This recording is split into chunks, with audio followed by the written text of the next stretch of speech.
Hello, everyone, and welcome to the Vortex, where lies and falsehoods are trapped and exposed. I'm Mike Voris. Last month, during a commercial break for CBS News' 60 Minutes weekly Sunday program, Ronald Reagan Jr., yes, son of President Ronald Reagan, was featured in an ad promoting atheism and mocking religion, specifically Christianity, and the teaching about hell. Hi, I'm Ron Reagan, an unabashed atheist, and I'm alarmed, as you may be, by the intrusions of religion into our secular government. That's why I'm asking you to join the Freedom from Religion Foundation, the nation's largest and most effective association of atheists and agnostics working to keep state and church separate, just like our founders intended.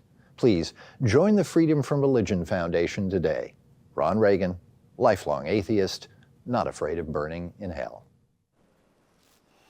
Aside from some rather obvious points, like, for example, the Freedom from Religion Foundation, who the commercial was for, must be rolling in the bucks. An ad on 60 Minutes costs millions of dollars. The ad was controversial enough that local stations refused to air it, but most did. But laying all that earthly stuff aside, let's jump to the theological and philosophical. Atheism must define itself in the negative, as in we believe in not God. Well, then what precisely in a positive sense do you believe? Not God has to be the answer. Those among them who do not quite understand that their entire approach is based on a negative might endeavor to play word games and attempt to make what sounds like positive assertions, but in the end, they really aren't positive at all. For example, to say, I believe in science, that's pretty darn lame.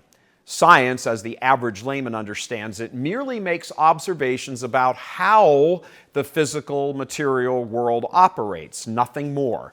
Add 2 molecules of hydrogen to 1 molecule of oxygen and you get water, H2O. Brilliant. But woefully lacking, completely insufficient in explaining why that happens. Science explains that things happen. It can never explain why. It can give an answer through empirical observation that this or that happens, and that's where the line is drawn. It has no answer as to why. That a thing happens can be explained by material forces. Add fire to paper, it reduces it to ash. Water to a plant, it grows. The cavemen were making those sorts of empirical observations, for goodness sakes. All that's been added is our technology's enhanced ability to look deeper into things physically in the material order. We today are not a bit closer to understanding how the universe works, the underlying forces and principles at work, than those cavemen were. The ultimate reason is because the how of something points to an intelligence, while the that points to method. That there is a painted image on a canvas, for example, can be observed easily enough. How it got there demands much more of an explanation, an application of reason, a moving beyond what is simply observable. The atheist says that there is an image and insists over and against all reason that how it got there was not by the hand of an artist. Not sure how, but I know it was not produced by an artist. The atheist gets all wrapped up in talking about the science of something. For example, continuing with the artwork example, he correctly observes that the pigments, they work together and they transition so seamlessly from one to the other, blah, blah, blah, without ever acknowledging that how this happened is through the mind and will of the artist.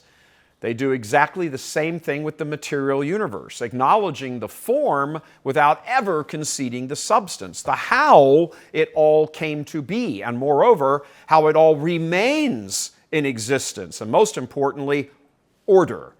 Then they grab a few random phrases from Scripture and/or distortions from Protestantism, and they attack that straw man, which never properly captures the essence of Christianity, especially Catholicism.